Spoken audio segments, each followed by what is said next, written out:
Hi all, അസ്സലാമു അലൈക്കും. Welcome back to Silnas kitchen. ഇന്നത്തെ റെസിപ്പി നല്ലൊരു വെറൈറ്റി ടേസ്റ്റി ആയിട്ടുള്ള അടിപൊളി സ്വീറ്റിൻ്റെ റെസിപ്പിയാണ്. നോമ്പ് സമയത്തും അല്ലാത്തപ്പോഴൊക്കെ ട്രൈ ചെയ്യാൻ പറ്റിയിട്ടുള്ള നല്ലൊരു അടിപൊളി ഐറ്റമാണ്. പച്ചരി കൊണ്ടാണ് നമ്മളിത് തയ്യാറാക്കി എടുത്തിട്ടുള്ളത്. എത്ര കുടിച്ചാലും മതി വരില്ല. അപ്പോൾ ഇതെങ്ങനെയാണ് തയ്യാറാക്കുന്നതെന്ന് അറിയാനായിട്ട് വീഡിയോ സ്കിപ്പ് ചെയ്യാതെ മുഴുവനായിട്ടൊന്ന് കണ്ടു നോക്കണേ. റെസിപ്പിയിലോട്ട് കിടക്കുന്നതിന് മുമ്പായി സിൽനാസ് കിച്ചൺ ചാനൽ ആദ്യമായിട്ട് കാണുന്നവരാണെങ്കിൽ പ്ലീസ് ഒന്ന് സബ്സ്ക്രൈബ് ചെയ്തേക്കണേ. ഒപ്പം തന്നെ ഈ വീഡിയോസ് നിങ്ങൾക്ക് ഇഷ്ടപ്പെടുകയാണെങ്കിൽ ഒരു ലൈക്ക് ചെയ്ത് ഷെയർ ചെയ്ത് സപ്പോർട്ട് ചെയ്യാനും മറക്കരുത്.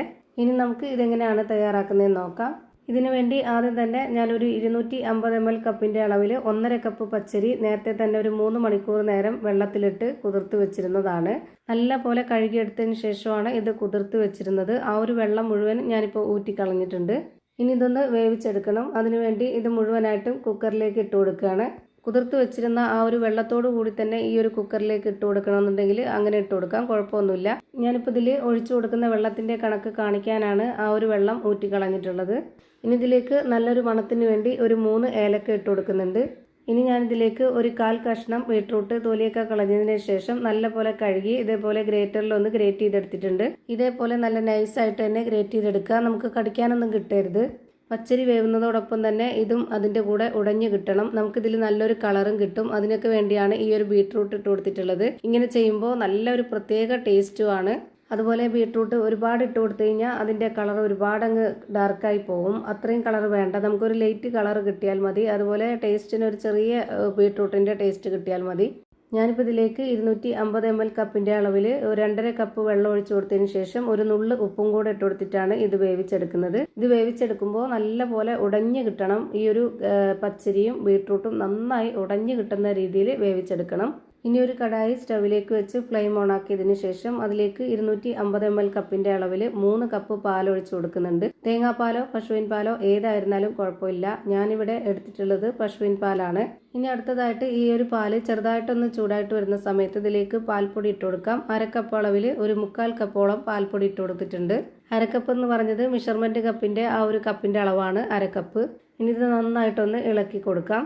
ഇനി ഇതിലേക്ക് അടുത്തതായിട്ട് പഞ്ചസാരയാണ് ഇട്ട് കൊടുക്കുന്നത്. മധുരത്തിന് ആവശ്യമായിട്ടുള്ള പഞ്ചസാര ഇട്ട് കൊടുക്കാം. അത് ഓരോരുത്തർക്കും വേണ്ടുന്നതിനനുസരിച്ച് ഇട്ട് കൊടുക്കാവുന്നതാണ്.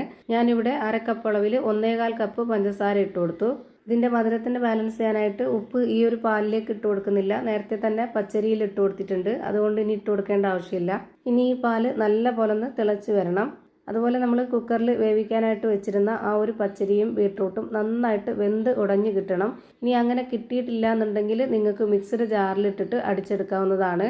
നമ്മൾ ഒഴിച്ചു കൊടുത്തിട്ടുള്ള ആ ഒരു വെള്ളം പോരാതെ വന്നിട്ടുണ്ടെങ്കിൽ കുറച്ചുകൂടെ വെള്ളം ഒഴിച്ചു കൊടുത്തിട്ട് ഇതുപോലെ നന്നായിട്ട് വേവിച്ച് ഉടച്ച് അതുപോലെ ഒരു കുഴമ്പ് രൂപത്തിൽ, ഇപ്പോൾ ഇത് കാണുമ്പോൾ നിങ്ങൾക്ക് മനസ്സിലായിട്ടുണ്ടാവും ഇതിൻ്റെ കറക്റ്റ് പരുവം. ഈ ഒരു പരുവത്തിൽ നമുക്ക് വേവിച്ചെടുക്കാവുന്നതാണ്. ഇനി ഞാനിപ്പോൾ ഈ ഒരു തിളച്ച് വന്ന പാലിലേക്ക് മുഴുവനായിട്ടും ഇട്ട് കൊടുത്തിട്ട് നല്ല പോലെ ഒന്ന് ഇളക്കി കൊടുക്കുന്നുണ്ട്. ഇതെല്ലാം വെന്തതുകൊണ്ട് ഒരുപാടിട്ട് വേവിക്കേണ്ടതില്ല. ഇനി 1 മിനിറ്റ് നേരം മാത്രം ഒന്ന് വേവിച്ചാൽ മതി. പിന്നെ ഇത് നമുക്ക് ഓരോരുത്തർക്കും ഇഷ്ടമുള്ള ആ ഒരു പരുവുണ്ടല്ലോ, നല്ല കട്ടിയായിട്ട് വേണമെന്നുള്ളവർക്ക് അങ്ങനെ തയ്യാറാക്കാം. അതല്ല കുറച്ച് ലൂസായിട്ട് ഗ്ലാസ്സിൽ കുടിക്കുന്ന പരുവത്തിലാക്കണമെന്നുണ്ടെങ്കിൽ അങ്ങനെ ചെയ്യാം. അതൊക്കെ ഓരോരുത്തരുടെ ഇഷ്ടമാണ്. അപ്പോൾ അതിനനുസരിച്ച് പാലൊഴിച്ച് കൊടുക്കുകയോ അങ്ങനെ എന്തെങ്കിലും ചെയ്താൽ മതി. ഞാനിപ്പോൾ ഇത് തയ്യാറാക്കിയിട്ടുള്ളത് ഗ്ലാസ്സിൽ ഒഴിച്ച് കുടിക്കുന്ന ആ ഒരു പരുവത്തിലാണ്. ഇത്രയും മതി. ഇനി ഇതിൻ്റെ ഫ്ലെയിം ഓഫ് ചെയ്ത് കൊടുത്തിട്ട് മാറ്റി വയ്ക്കുന്നുണ്ട്. ഇനി അടുത്തതായിട്ട് ഒരു പാൻ സ്റ്റൗവിലേക്ക് വെച്ചതിന് ശേഷം അതിലേക്ക് കുറച്ച് നെയ്യ് ഒഴിച്ച് കൊടുക്കുന്നുണ്ട്. നെയ്യ് നല്ല പോലെ ചൂടായിട്ട് വരുമ്പോൾ ചെറിയ ഉള്ളി ഇതുപോലെ വട്ടത്തിൽ അരിഞ്ഞിട്ടുള്ളത് കുറച്ച് ഇട്ട് കൊടുക്കാം. എന്നിട്ട് ഇതുപോലെ നന്നായിട്ടൊന്ന് മൂപ്പിച്ചെടുക്കണം.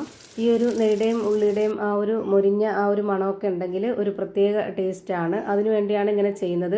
ഈ ഒരു ഉള്ളി മൂപ്പിച്ചിട്ടുള്ള മണമാണ് ഇതിൻ്റെ പ്രത്യേക ഒരു ടേസ്റ്റ്. ഇനി അങ്ങനെ ചെയ്യാൻ താല്പര്യമില്ലാത്തവർക്ക്, ആ ഒരു മണം ഇഷ്ടമല്ലാത്തവർക്ക് കുറച്ച് അണ്ടിപ്പരിപ്പും മുന്തിരിയും നെയ്യിലൊന്ന് താളിച്ച് ഇട്ട് കൊടുത്താൽ മതി. ഇപ്പോൾ കാണാൻ നല്ല ഭംഗിയായിട്ടുള്ള നല്ല ടേസ്റ്റി ആയിട്ടുള്ള അടിപൊളി ഒരു സ്വീറ്റ് റെഡിയായി കിട്ടി. ഇത് നമുക്ക് വീട്ടിൽ ഗസ്റ്റ് വരുന്ന സമയത്തോ ഇപ്പോൾ നമ്മുടെ നോമ്പ് ടൈമല്ലേ, ഈ ഒരു ടൈമിൽ നോമ്പ് തുറക്കുന്ന സമയത്ത് കുടിക്കാനാണെന്നുണ്ടെങ്കിലും ഫ്രിഡ്ജിൽ വെച്ചൊന്ന് തണുപ്പിച്ചതിന് ശേഷമോ അല്ലാതെ ചൂടോട് കൂടിയോ എങ്ങനെ വേണമെങ്കിലും കുടിക്കാവുന്നതാണ്. അപ്പോൾ ഇത്രയേ ഉള്ളൂ ഇന്നത്തെ വീഡിയോ ഇഷ്ടമായാൽ ലൈക്ക് ചെയ്യാനും കമൻറ്റ് ചെയ്യാനും ഷെയർ ചെയ്യാനും മറക്കരുത്. അതുപോലെ തന്നെ ഞാനിടുന്ന പുതിയ പുതിയ വീഡിയോസ് നോട്ടിഫിക്കേഷനായിട്ട് കിട്ടുന്നതിന് വേണ്ടി സബ്സ്ക്രൈബ് ചെയ്ത് ബെല്ലൈക്കൺ അമർത്തി അതിൽ ഓൾ എന്ന ഓപ്ഷൻ എനേബിൾ ചെയ്ത് കൊടുക്കാനും മറക്കരുത്. പുതിയൊരു വീഡിയോയുമായി വീണ്ടും വരും. Thank you for watching.